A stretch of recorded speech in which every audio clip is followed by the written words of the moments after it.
Tensions between Pakistan and Afghanistan have sharply escalated after Pakistani airstrikes reportedly targeted locations in Kabul and Kandahar. Pakistan's defense minister has warned that the situation could turn into what he described as an open war with the Taliban-led government in Kabul. But analysts say this crisis did not begin with a single airstrike or political statement. Instead, it is the latest chapter in a conflict that stretches back more than a century. Historical background. The roots of the dispute go back to the 19th century during the British Empire's rivalry with Russia, known as the Great Game. At that time, Afghanistan was shaped as a buffer state between British India and Tsarist Russia. In 1893, British diplomat Sir Mortimer Durand and Afghan ruler Amir Abdur Rahman signed an agreement creating what became known as the Durand Line. This border cut directly through Pashtun tribal lands, dividing communities between what is now Afghanistan and Pakistan.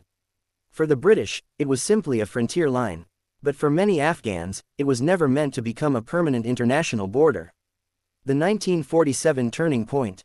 When Pakistan was created in 1947, Afghanistan became the only country to vote against Pakistan's admission to the United Nations. Kabul refused to recognize the Durand Line and instead raised the idea of Pashtunistan, a homeland for Pashtuns living on both sides of the border.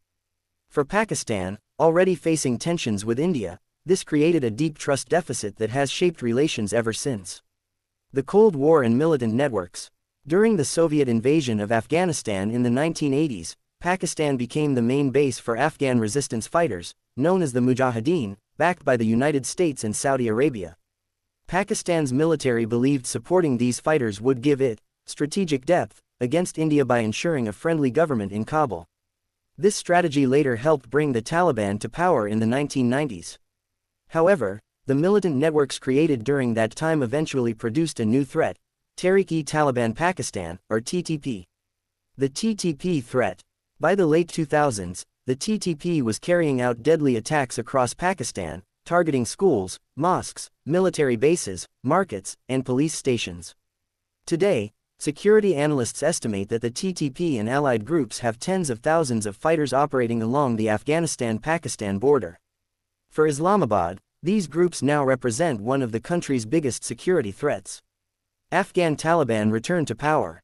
When the Afghan Taliban returned to power in Kabul in 2021, Pakistan initially hoped the new government would help control the TTP. Instead, many TTP leaders reportedly moved across the border into Afghanistan and continued launching attacks into Pakistan. Although Afghan authorities promised not to allow their territory to be used against other countries, Pakistan says militants are still operating from Afghan soil. Recent escalation. Since 2022, Pakistani forces have carried out several airstrikes inside Afghanistan, targeting what they say are militant bases. Afghan authorities accuse Pakistan of violating their sovereignty and causing civilian casualties. The clashes have also included border skirmishes, artillery exchanges, and the temporary closure of key crossings such as Turkham and Spin Boldak. By late 2025 and early 2026, tensions have intensified further. Military balance. On paper, Pakistan has overwhelming military superiority. It has a large army, fighter jets, drones, and nuclear weapons. Afghanistan's Taliban forces rely mainly on light infantry with limited air capability. Pakistan also holds economic leverage over Afghanistan by controlling border crossings, trade routes, and banking access. But the Taliban have their own pressure tactics. By allowing militant groups like the TTP to operate from Afghan territory, they can keep Pakistan under constant security pressure through guerrilla attacks along the border.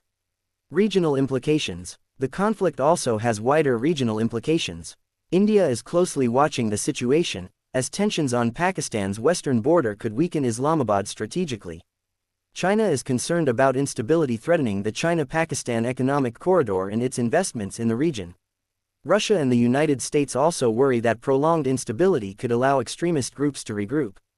What happens next? Experts say a full-scale conventional war between Pakistan and Afghanistan remains unlikely. Pakistan knows that invading Afghanistan would be extremely difficult due to the rugged terrain and the Taliban's guerrilla warfare experience. At the same time, the Taliban understand they cannot match Pakistan's military strength. Instead, the region may face a continuing pattern of low-intensity but high-impact conflict, with airstrikes, border clashes, and militant attacks. Conclusion. At the heart of the crisis are unresolved questions that have existed for more than a century. Will Afghanistan ever recognize the Durand Line as an international border? Can Pakistan move away from using militant groups as strategic tools? And can both sides address the grievances of Pashtun communities divided by the border? Until these issues are resolved, every new government in Kabul and Islamabad may continue to inherit the same cycle of tension and conflict.